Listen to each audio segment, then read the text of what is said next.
Ethan Wells always thought of himself as the family's afterthought. At 38, single and quietly stubborn, he had made a life for himself as a high school English teacher in Bostona, life marked by routines, books, and a quiet sort of isolation. His brother Mark had always been the bright one, the risk-taker, the one their parents boasted about at every family gathering. Ethan loved his brother. He also resented him, sometimes, for being the sun around which everyone else orbited. But all of that changed the day Mark died. The accidental car crash on a snowy New Hampshire road shattered the family in ways that would never be repaired. The months that followed blurred into a tapestry of muted grief, tense phone calls, and hollow comfort. Ethan tried to help his sister-in-law, Valerie, but every gesture was met with polite distance. Valerie was always poised, always perfectly composed, even at the funeral where her hands barely trembled as she clutched Noah's 13-year-old son, Ethan's nephew, tightly at her side. It had been over a year since Mark's death when Valerie called Ethan on a gray Thursday morning, her voice tight but controlled. "Ethan, I hate to ask, but I need a huge favor." He hadn't spoken to her in months. The last time, she'd dropped off a Christmas card note inside, just her signature and Noah's. Ethan felt a twist of guilt for not reaching out more. "Of course. What do you need?" "I have to go out of town for a work conference. It's just for the weekend. Could you stay at the house? Watch Max for me?" Max was the old Labrador Mark had rescued from a shelter years ago. Ethan smiled, remembering how Mark used to sneak the dog into their dorm room in college, hiding him from their landlord with elaborate schemes and bribes of bacon. Mark loved that dog, almost as much as he loved Noah. "Sure," Ethan said. "I can manage that." "Thank you," Valerie breathed, relief softening her voice. "Noah is staying at a friend's for the weekend. I've left food for Max, and there's a list on the fridge. I'll be back Sunday night. If you need anything, call me." They exchanged a few more words, polite, efficient. Ethan packed a bag and took the red line out to the leafy suburb where Mark's family had settled. The neighborhood looked like something from a catalog. Broad streets, ancient oaks, perfectly trimmed hedges, and a silence that was both soothing and, to Ethan, faintly suffocating. Valerie's house was a pristine two-story colonial with blue shutters and white trim. It looked almost staged, like no one had ever truly lived there. But Ethan remembered late nights at the kitchen table, Mark hunched over blueprints while Noah made castles out of Lego bricks. He remembered laughter echoing down the halls, Max barking at squirrels in the yard. He let himself in with the spare key Valerie left under the mat. The house smelled faintly of lavender and new paint. Max greeted him at the door, tail-thumping, gray-muzzled face split in a doggy grin. "Hey, boy," Ethan murmured, scratching behind the old dog's ears. "Long time no see." He found the list on the fridge, written in Valerie's neat hand. Feed Max at 7 a.m. and 6 p.m. Let him out in the backyard after meals. Water the plants in the living room. Mail comes at noon. Noah's at Kevin's house until Sunday. Help yourself to anything in the kitchen. Ethan made coffee, fed Max, and tried to settle in. But the house felt too quiet, too organized, like someone had erased every trace of chaos. He wandered into Noah's room, half expecting to see dirty socks or discarded comic books, but everything was in its place. Bed made, books lined up alphabetically, a single framed photo of Mark and Noah smiling at Fenway Park. He texted Valerie. Arrived safely. "Max is happy to see me. Let me know if you need anything else." She replied an hour later. "Thanks again, Ethan. I owe you one." Ethan spent the evening reading on the couch, Max snoring at his feet. Rain tapped at the windows. He thought about calling his parents, but decided against it. Too many questions he didn't want to answer. Night settled in, thick and silent. The house creaked as it cooled, the old pipes groaning. Ethan slept fitfully in the guest room, haunted by half-remembered dreams. Mark's laughter, Valerie's tight smile, Noah's small hand gripping his at the funeral. He woke to sunlight filtering through blinds, Max's nose cold against his palm. Ethan pulled on jeans, fed the dog, and wandered the house again. He paused outside Noah's room, wondering if he should text the boy, then hesitated, not wanting to intrude. Valerie said Noah was at Kevin's for the weekend. It made sense. Noah needed time with friends, but the silence began to grate. By noon, Ethan had finished the crossword, watered the plants, sorted the mail, and felt restless. He decided to walk Max, letting the dog sniff every hedge and fire hydrant, and stopped at the corner bakery for a scone. Back at the house, as he made himself another coffee, Ethan noticed a small shoe by the back door. He picked it up, size 6, scuffed at the toe. He frowned. Maybe Noah had left it there before leaving for Kevin's party. Still, something felt off. He shrugged it off. The rest of the afternoon passed in a blur of idle distractions. Netflix, reading, dozing on the couch. It wasn't until dusk, as thunder rumbled and Max started barking at the top of the stairs, that Ethan's unease sharpened.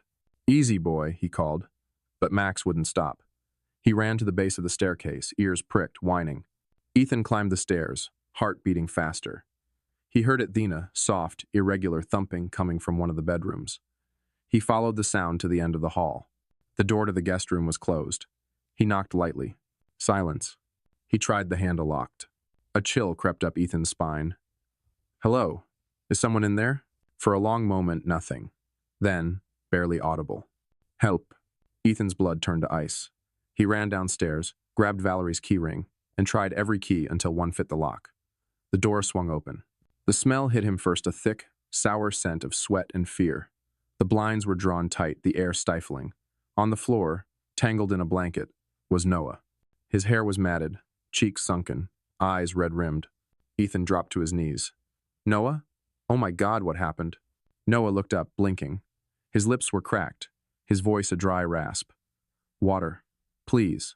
Ethan dashed to the bathroom, filled a glass, and helped the boy sip. He was weak, trembling, and flinched at every sound. "What are you doing here?" Valerie said.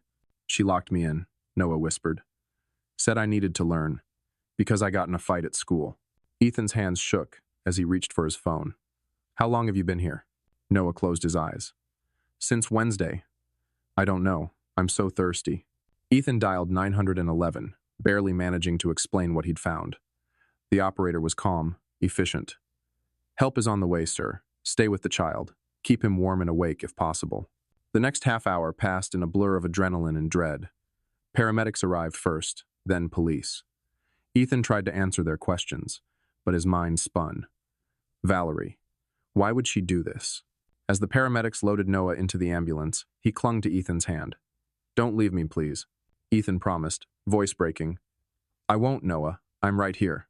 He climbed into the ambulance beside his nephew, rain beating down on the roof, sirens wailing into the night. Ethan had come to this house to do a favor. He was leaving it with his whole world changed. The ride to the hospital blurred past in a haze of flashing lights, clipped radio chatter, and Noah's trembling hand gripped in Ethan's endo. Every jolt of the ambulance sent a spike of fear through Ethan's gut.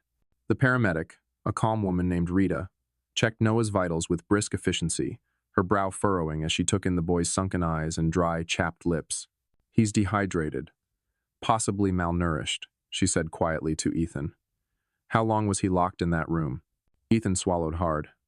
He said since Wednesday. He tried to keep his voice steady. "I thought he was at a friend's house.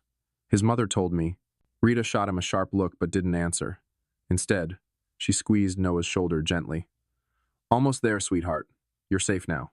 Noah's eyes drifted shut. Ethan squeezed his hand, panic rising. "Noah, stay with me, okay? Stay awake. Tell me your favorite baseball team." Noah managed a faint smile. "Red Sox. Always." Ethan blinked back tears. He wanted to promise that nothing bad would ever happen to Noah again, but the truth pressed in on him. He hadn't protected his nephew. He'd trusted Valerie. He'd missed the signs. Guilt pressed down, suffocating. They arrived at the ER. Nurses whisked Noah away, leaving Ethan standing under harsh fluorescent lights, damp with rain and confusion. A police officer took his statement routine questions at first, then more pointed. "How long have you known the boy was in the house?" 2. "Didn't. I thought he was at his friend's." "When did you last see your sister-in-law?" "Yesterday morning when she handed me the keys." "Did you notice anything unusual about her behavior?" Ethan hesitated. Valerie was always poised, always careful. "No," he finally admitted, feeling stupid. "She seemed normal. Tired, maybe. Stressed." The officer's gaze sharpened. "You realize what's being alleged here, Mr. Wells?" Ethan nodded, voice raw. "She locked him in there. He told me himself." The officer made more notes. "We'll be in touch. For now, stay close." An hour later, a doctora tall woman with kind eyes found Ethan in the waiting room, Max's leash clutched tight in his hand. "Mr. Wells?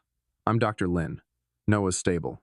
He was severely dehydrated and weak, but there's no lasting damage. We'll keep him for observation, but physically, he'll recover." Relief swept through Ethan so violently that he nearly sat down. "Thank God. When can I see him? 1. Dr. Lin hesitated. He's asking for you. But there are some things you should know. He was frightened, disoriented. He told the nurse that his mother sometimes punishes him, locks him away. This may not have been the first time. Ethan felt his jaw clench. What happens now? We'll need to inform Child Protective Services, Dr. Lin replied. The police are already involved. For now, just be there for him. He needs to feel safe. Ethan nodded, numb. He followed Dr. Lin to Noah's room. The boy was curled on his side, snaking from his arm, hospital blankets tucked under his chin. When he saw Ethan, his face crumpled. You stayed, Noah whispered, eyes wide with hope and fear. Ethan crossed the room and sat on the edge of the bed. I promised, didn't I? Noah looked down at his hands. Are you mad at me? Mad? Nobody. Never. None of this is your fault, do you hear me? Noah blinked, tears pooling in his eyes. I messed up at school. Mom said it was my fault. She said I ruined everything. Ethan shook his head, forcing his voice steady. Your mom was wrong, Noah. What she did was wrong. This wasn't your fault. Noah didn't answer. He stared at the wall, jaw tight. They sat in silence, the hum of machines filling the room. Ethan wanted to reach out, to make it better, but all he could do was be the steady presence Mark had once been for him. Noah drifted into a fitful sleep. Ethan pulled up a chair and settled in for the night.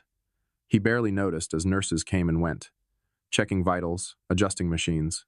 The night wore on, heavy with questions he couldn't answer. The next morning, Ethan woke to the sound of voices in the hall. A social worker entered, middle-aged, brisk, eyes wary. Mr. Wells, I'm Angela Ortiz, Child Protective Services. May I ask you a few questions? Ethan nodded, rubbing the sleep from his eyes. How long have you known about the situation with Noah? I just found out last night, he replied. Valerie said Noah was at a friend's. I was just supposed to watch the dog. Angela made a note. Do you know if Noah has been hurt before? Ethan hesitated, remembering the faded bruises he'd sometimes glimpsed on Noah's arms, the way the boy flinched at loud noises, the hollow sadness in his eyes. He never said anything. I should have asked more questions. Angela's voice softened. This isn't your fault. Abusers go to great lengths to hide their actions. What matters now is what you do next. Ethan looked at her, determined. I want to take care of Noah. I'll do whatever it takes. Angela studied him for a moment, then nodded. We'll begin a safety assessment. Until then, Noah can't return Hominot until we finish our investigation. Valerie is being questioned by police. For now, you're the only family he has nearby. Will you stay with him? Ethan didn't hesitate. Of course. That afternoon, Ethan sat by Noah's bedside, reading aloud from a battered copy of The Hobbit. Noah listened, silent, eyes following every word. As the shadows lengthened, a nurse brought news. Valerie had been taken into custody for questioning, pending a formal investigation. Noah's eyes widened. Will I ever see her again? Ethan hesitated. I don't know, buddy, but I promise you'll never be hurt again. Not if I have anything to say about it. Noah nodded, clinging to Ethan's hand. Late that night, as the hospital quieted, Noah spoke again, voice barely more than a whisper. Will you stay with me, even if they say I have to go somewhere else? Ethan's throat tightened. As long as you want me, I'll be right here. Noah nodded, eyes closing, finally able to sleep. Ethan watched over him, thinking of all the years he'd spent drifting in his brother's shadow, never quite belonging. Now, for the first time, he felt the stirrings of purpose, a responsibility that was terrifying, but also right. He would fight for Noah, no matter what it took. The calm of his old life was shattered. But in the ruins, something new and fierce had begun to grow. The next days blurred together for Ethan, caught between hospital corridors and the unfamiliar world of social services. Noah recovered quickly, his cheeks regaining color, but the boy's eyes stayed wary, always searching faces, always waiting for the next blow. Ethan had never imagined himself in this role. In the weeks since Mark's death, he'd drifted through life like a ghost work, sleep. Repeat this, only anchored the occasional text from Noah, or a memory of shared laughter. Now, every moment was heavy with purpose. His choices mattered, and he was desperate not to fail. Angela Ortiz, the social worker, kept her word. She arrived each morning at the hospital, her presence brisk but kind. She asked Ethan about his home, his work, his history with Noah. She probed into Mark and Valerie's marriage gently at first, then with growing urgency. Did you ever see Valerie lose her temper with Noah? Ethan hesitated, remembering moments he'd brushed off as stress. Valerie snapping at Noah for spilled milk, the tightness in her jaw when Noah's grades slipped, the way she once gripped the boy's arm hard enough to leave red marks. At the time, he'd reasoned away the anger single parenting was hard after all. But now, looking back, the pieces fell into a grim pattern. Sometimes, Ethan admitted, she could be harsh. Angela wrote it down. And Mark? Did he ever say anything? A lump rose in Ethan's throat. Number Mark. He was quieter after the cancer diagnosis. Tired. But he loved Noah. He'd never have let this happen, not if he'd known. Angela looked up, sympathy in her eyes. That's often how it goes. Abusers are skilled at hiding things, Seven, from those closest to them. Each day, Ethan learned more about the system that now controlled his nephew's fate. There were home visits, paperwork, interviews. CPS sent a case manager to inspect Ethan's small apartment. They asked about his job at the college library, about his finances, his history had he ever been arrested. Any history of substance abuse? He answered honestly, aware that every word would be weighed, judged. Meanwhile, Valerie's absence left an echo in every conversation. She'd been released from police custody pending charges, but a restraining order now barred her from contacting Noah. Ethan found himself jumping at every phone call, fearing news of her attempt to see the boy. Noah rarely spoke of his mother, but when he did, it was with a confusing mix of fear, longing, and guilt. Do you think she's mad at me? Noah asked one evening, fiddling with the sleeve of his hospital gown. Ethan paused. I don't know, Noah. But what happened wasn't your fault. Nothing you did made her act that way. Noah nodded, unconvinced. Ethan wanted to say more, to offer a neat answer, but nothing about trauma or love was ever neat. So he squeezed the boy's hand instead. The hospital was both refuge and prison. Nurses were kind, but always brisk too many patients, never enough staff. Visitors were limited. Ethan found himself alone with his thoughts, replaying every memory of Mark, every missed signal, every warning sign ignored. On the third night, Ethan couldn't sleep. He paced the darkened hallway outside Noah's room, passing families murmuring over coffee, a mother clutching her daughter's teddy bear, a tired father with his head in his hands. It struck him that everyone in this place was fighting some private battle. He ended up outside, standing beneath the flickering glow of a parking lot lamp. Rain misted down, cold and steady, beating on his jacket. His phone buzzed a number he didn't recognize. He hesitated, then answered. Hello? A pause. Then a woman's voice, low and shaky. Ethan Wells? Yes. This is Detective Carla Reyes. I'm with the city's child abuse response team. I'd like to talk about Valerie Blackwell and about Noah. Ethan's heart kicked. Of course, she continued, voice matter of fact. We're reopening the investigation into your brother's death. Ethan's breath caught. Two thought it was cancer. We have some new information. Nothing is certain yet, but certain medical records, timelines, and Valerie's behavior have raised questions. For now, we need you to be honest with us and with yourself. Were you aware of any tension between Valerie and Mark before his passing? Ethan's mind raced. He remembered the late-night arguments, muffled voices behind closed doors, Valerie's tight-lipped silences at breakfast, Mark's absent stare during family dinners. The tension had felt ordinary, the way any couple might fray under the strain of illness. But was it more? There were arguments, Ethan admitted, his voice hollow. I didn't think much of it. Mark was sick. Everyone was stressed. Detective Reyes was quiet for a moment. Thank you for your honesty. Please let us know if you remember anything else, no matter how small. It could matter. She hung up, leaving Ethan standing in the drizzle, anxiety gnawing at his gut. Had he missed more than bruises? Was the loss of his brother part of the same cycle that had nearly claimed Noah? He didn't sleep that night. When morning came, he was back in Noah's room before sunrise. The boy lay curled on his side, a faint line of drool at the corner of his mouth. For a moment, Ethan saw only the child, fragile, innocent, impossibly small. But when Noah woke, his gaze was wary. Will they let me come home with you? Ethan hesitated. We're working on it, Noah. I want you to stay with me. But there are rules. Rules? Ethan nodded, wishing he had something more certain to offer. It's complicated, but I promise I won't leave you. Not ever again. Noah looked away. I don't like hospitals. I know, buddy. A knock at the door interrupted them. Angela Ortiz entered, followed by a man in a dark suit, someone from the district attorney's office, he explained. We're preparing for the custody hearing, Angela said. Ethan, we'll need you and Noah to testify. It won't be easy, but it's necessary. The more the court understands about what happened, the safer Noah will be. Ethan nodded, heart pounding. He'd never set foot in a courtroom except for jury duty. The thought of speaking about his family, about Mark, about Valerie, about his own failure terrified him. The lawyer explained the process. The court would hear from CPS, from the hospital staff, from Ethan himself. Valerie's lawyer would almost certainly try to paint Ethan as an outsider, an unreliable bachelor with no experience raising children. Noah would have to tell his story, too, only if he felt strong enough. Ethan watched the boy's face, searching for panic. But Noah only nodded, quiet and resigned.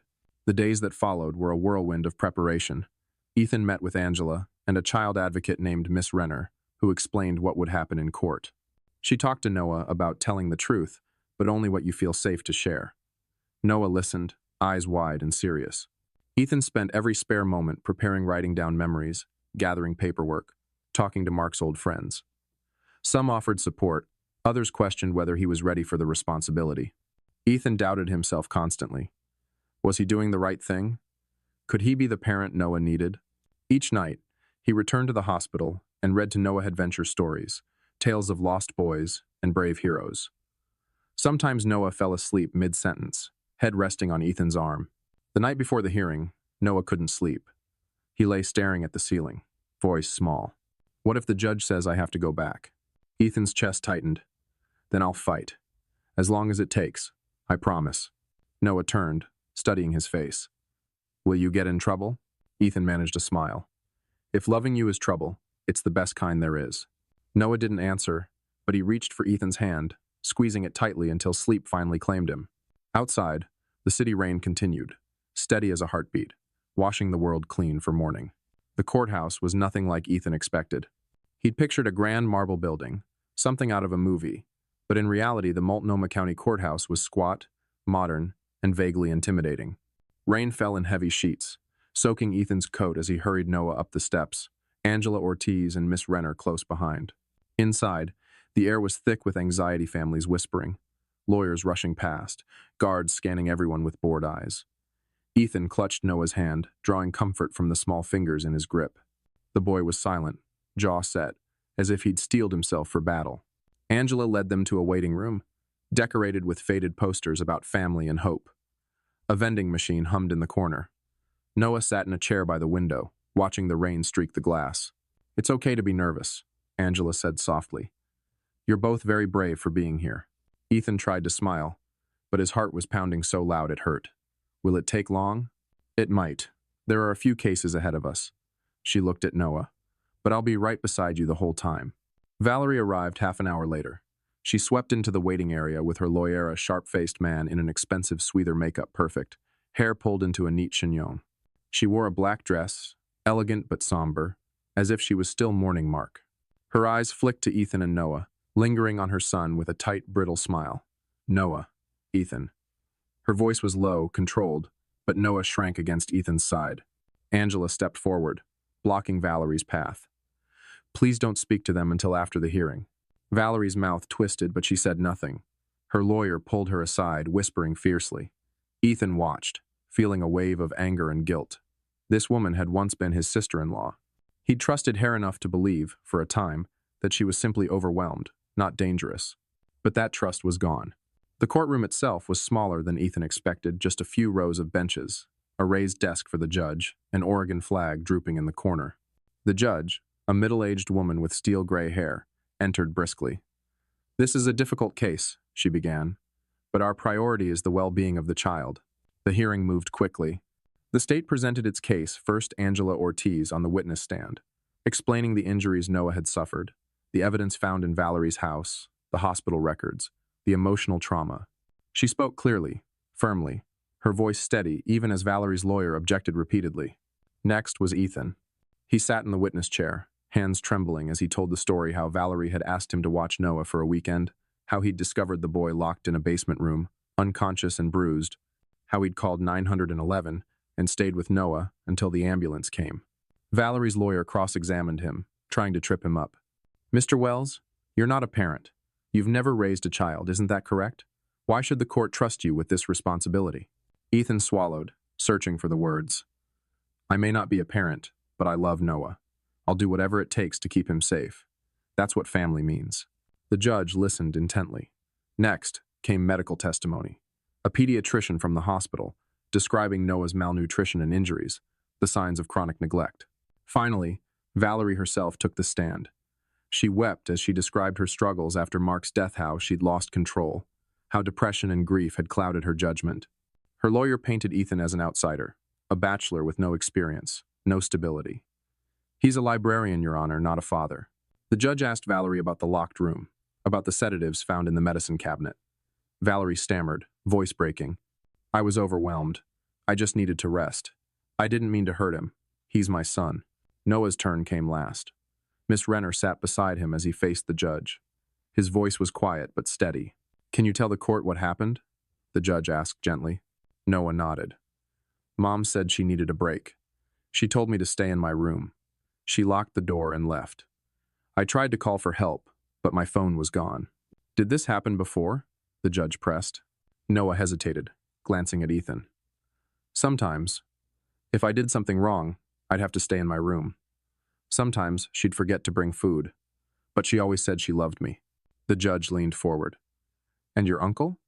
How do you feel about living with him? Noah looked at Ethan, and something in his face shifted hope, fear, longing.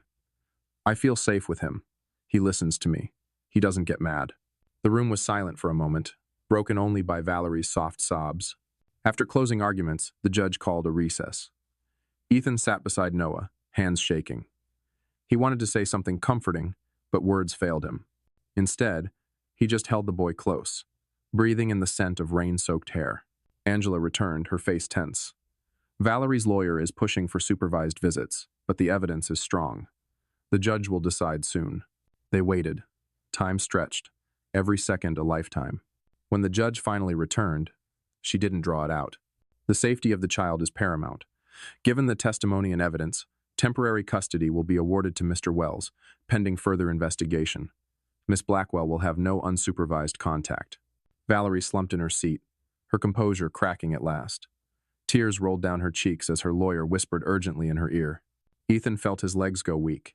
He knelt beside Noah, who was staring at the judge, as if he couldn't believe it was real. We did it, Noah, Ethan whispered, voice trembling. You're coming home. Noah nodded, burying his face in Ethan's shoulder. But the fight was not over. As they left the courtroom, Valerie's lawyer hissed, This isn't finished. We'll appeal. Ethan didn't care. For the first time, the burden in his chest eased. They had won this battle, but the war for Noah's future had only begun. As the rain eased outside, Ethan and Noah walked out into the gray Portland afternoon, hand in hand. There were still obstacles ahead: therapy, more hearings, the slow work of healing old wounds. But for now, they had each other. For now, that was enough. The days after the hearing blurred into one another, a restless mix of relief and anxiety. Ethan brought Noah back to his small apartment overlooking the rainy streets of Portland, clutching a hastily packed duffel bag filled with what little the boy owned. There was no celebration, just quiet exhaustion, the soft hum of traffic through rain-splattered windows, and the uncertain hope that life might finally begin to mend. Ethan had prepared for Noah's arrival as best he could. He'd cleared out the spare room, bought fresh sheets with cartoon astronauts, hung a lamp that cast gentle stars across the ceiling. On the first night, Noah lay curled in the center of the bed, eyes wide and haunted. Are you okay? Ethan asked, kneeling by the mattress. Noah nodded, but his face betrayed him. Do you have to leave? Ethan shook his head. No, bud. I'm here. I'll stay with you until you fall asleep. Noah hesitated. You won't lock the door? The question broke Ethan's heart. He squeezed the boy's hand. I'll never lock you in, Noah. You're safe here. If you wake up and need me, just call. Noah turned away, but Ethan saw the small, tremulous smile that crept across his lips. Sleep, though, was slow to come. Ethan sat on the floor beside Noah's bed, reading aloud from an old copy of The Wind in the Willows, voice soft and steady until Noah's eyelids fluttered, and he drifted off, finally, into a deep and untroubled slumber. The next morning, Ethan woke early and made pancakes, filling the kitchen with the scent of warm syrup and butter. He watched as Noah hesitantly tried each bite, as if waiting for permission. When Ethan offered seconds, Noah's eyes widened in surprise. "Really? Eat as much as you want," Ethan said with a smile. "You can even have extra syrup." It was a small victory, but it mattered. A new routine. Life became a delicate routine. School resumed. Angela arranged for Noah to attend a new elementary nearby, away from the whispers and stares that would follow him at his old school. Each day, Ethan packed his lunch, walked him to the gate, and waited for Noah to wave before entering the building. At first, Noah clung to Ethan's hand so tightly it hurt, but with each day the grip loosened, replaced by shy smiles and small waves. Therapy sessions began, twice a week at the Portland Family Center. Dr. Melinda Ash, a gentle woman with warm eyes and a reassuring voice, met with Noah in a room filled with art supplies and plush animals. Ethan sat in the waiting area, paging through magazines but never really reading, straining to hear any sounds that might signal distress. After the first session, Dr. Ash sat with Ethan in her office. "Noah's been through a lot," she said gently. "He's deeply anxious, struggles with trust, and he feels responsible for his mother's pain. It will take time and patience. But you're doing the right thing, Ethan." Ethan nodded, relief warring with guilt. "I just want him to have a normal life." "Is that even possible?" Dr. Ash offered a small smile. "Normal is a moving target, but with safety, love, and routine, Noah can heal. You both can." Echoes of the past. Even with progress, the shadows of the past lingered. Valerie continued to file. Their lawyer filed for supervised visitation, appealing the judge's decision, dragging Ethan back into court for endless hearings. Each time, Valerie appeared more desperate, her composure cracking, anger simmering beneath the surface. At one hearing, she accused Ethan of turning Noah against her. "He's poisoning my son's mind, Your Honor. Noah never used to fear me until Ethan interfered." But Noah, sitting beside Miss Renner, spoke quietly and firmly. "I'm not scared of Uncle Ethan. I want to stay with him." Valerie's lawyer pushed harder. "Isn't it true that your uncle told you your mother was dangerous?" Noah shook his head. "He just listens to me. He doesn't get mad." The judge, patience running thin, reaffirmed Ethan's custody, but allowed for weekly supervised visits at a local center, under the watchful eye of a social worker. Ethan dreaded these sessions not because he wished to keep Noah from his mother, but because each visit left the boy pale and silent, haunted by memories he couldn't voice. After one particularly tense visit, Noah clung to Ethan's jacket on the way home. "Can we not go anymore?" he whispered. Ethan stopped, kneeling on the sidewalk. "You don't have to see her if you don't want to, Noah. I'll talk to Angela and Dr. Ash. We'll figure it out." Tears spilled down Noah's cheeks. "She said I was broken, that I made her sick." Ethan hugged him tightly. "That's not true, Noah. None of this is your fault. You're not broken. You're just a kid who deserves to be loved." Finding family. As weeks passed, small moments began to stitch together the fabric of a new life. Ethan took Noah hiking in Forest Park, where the trees dripped with rain, and the city disappeared beneath a canopy of green. They visited the library, Ethan's domain where Noah slowly discovered the magic of stories, his favorites piling up on the checkout counter. Angela and Miss Renner became a steady presence, joining them for dinners, movies, and quiet afternoons. Sometimes, Noah smiled. Sometimes, he laughed. The first time Ethan heard a high, bright sound, he felt tears prick his eyes. Birthdays came. Ethan baked a lopsided cake, and Noah decorated it with blue sprinkles. Angela brought a soccer ball, and Miss Renner gifted a sketchbook filled with blank pages. For the first time in years, Noah made a wish and blew out the candles. The room filled with warmth and hope, but healing was not linear. Some nights, Noah woke from nightmares, crying out in fear. Ethan would rush to his side, holding him until the sobs faded, whispering, "I'm here. You're safe." And each time, the darkness seemed to recede a little more. A glimmer of light. Spring arrived, bringing soft sun and new beginnings. Noah's grades improved, and his drawings filled the walls of Ethan's apartment. Rockets and trees, animals and superheroes. The boy who once shrank from touch now hugged Ethan every morning, clinging a little less tightly each day. One evening, as they sat on the balcony watching rain clouds drift across the city, Noah leaned against Ethan's shoulder. "I like it here," he said softly. "I like being your family." Ethan wrapped an arm around him, fighting tears. "You'll always have me, Noah, no matter what." The words were simple, but for the first time, Ethan believed them. The journey wasn't over the court battles, the therapy, the hard work of trust and love. But together, they'd come farther than either could have imagined. As dusk fell over Portland, the lights flickered on in the city below. For Ethan and Noah, the long night was ending. And somewhere in the distance, hope was rising fragile, persistent, and real. A year later, Portland's skies were blue, more often than gray. The city's famous drizzle still misted the windows most mornings, but to Ethan and Noah, even the coldest rain felt softer than the storms they'd survived. The little apartment that once seemed too small for two now felt like a true home. The old routine pancakes on Saturdays, library runs, quiet dinners in the yellow light of their kitchen had settled into a comfortable rhythm. The wounds of the past still lingered, but they were fading, each day a little less raw. Noah had changed. He was taller now, his face fuller, his eyes brighter. His therapist, Dr. Ash, said healing had its own pace, but even she was surprised at how far he'd come. The boy who once flinched at every loud sound now played soccer at recess, won spelling bees, and most of all loved with a wild, contagious joy that Ethan treasured more than anything else. Some afternoons, they sat together on the balcony overlooking the city, sipping cocoa and watching the world drift by. Noah liked to draw there, his sketchbook filling with images some dark, some hopeful. Sometimes Ethan would catch glimpses of their old life, in the way Noah gripped his pencil a little too tightly, or the way his gaze would turn inward, distant, for a moment. But then he'd snap back, look at Ethan and smile. "Do you want to see my new drawing?" "Always." Ethan said yes. Justice, at last. Valerie's appeal finally collapsed under the weight of evidence and testimony. The courts granted full, permanent custody to Ethan, and, after months of delays, supervised visits ceased altogether. Valerie moved out of Portland, leaving no forwarding address. It was not the ending Ethan had hoped for. He'd wanted Valerie to recover, to try, to be a mother again, but sometimes hope had limits. He chose to forgive her anyway, if only in his own heart, so he and Noah could move on.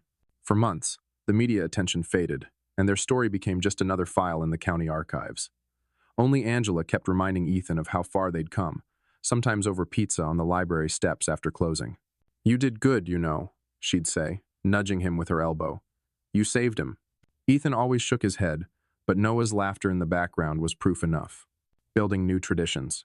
The first summer in their new home was a lesson in simple joys. They went hiking in Forest Park, built forts out of blankets, tried and failed to make perfect chocolate chip cookies. Ethan bought Noah a bicycle, and the boy, tentative at first, soon learned to race down the block, hair flying, shrieking with glee. Angela, ever the steadfast friend, became an honorary aunt.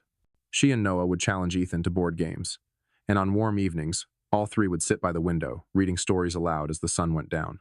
At night, before bed, Noah would sometimes ask questions he'd hidden all day. Why did Mom get so angry? Ethan never lied. Sometimes people hurt because they're hurting inside. But that wasn't your fault, Noah. Never. Will she ever come back? Maybe one day. If she does, we'll talk about it together. I'll always keep you safe. Noah would nod, a little uncertain, and curl up in his bed. Ethan would stay until the boy's breathing slowed, and the weight of old fears faded into dreams. Letting the past rest. Months slipped into seasons. Noah started middle school, made new friends, and even joined the school's art club. His drawings changeless gray, more color. Doctor. Ash called Ethan after a session to say Noah had drawn a family. Himself, Ethan, Angela, and even Miss Renner from Child Services, all holding hands under a bright sun. Ethan hung the picture on the fridge. It became a quiet reminder that love was something you built, not something you inherited. Sometimes, memories crept in the pain, the terror, the feeling of being powerless. For both of them, some scars would never fully disappear. But therapy, patience, and kindness, Ethan's, Angela's, even Miss Renner helped Noah see himself as worthy. Not broken, but strong. Ethan found his own healing in small ways. A morning run along the river, laughter with friends, the simple, everyday task of making Noah's lunch. He forgave himself, finally, for not seeing the warning signs sooner, for not acting faster, for all the things he wished he'd done differently. The past was a river that never stopped moving, but Ethan had learned how to swim. A new beginning.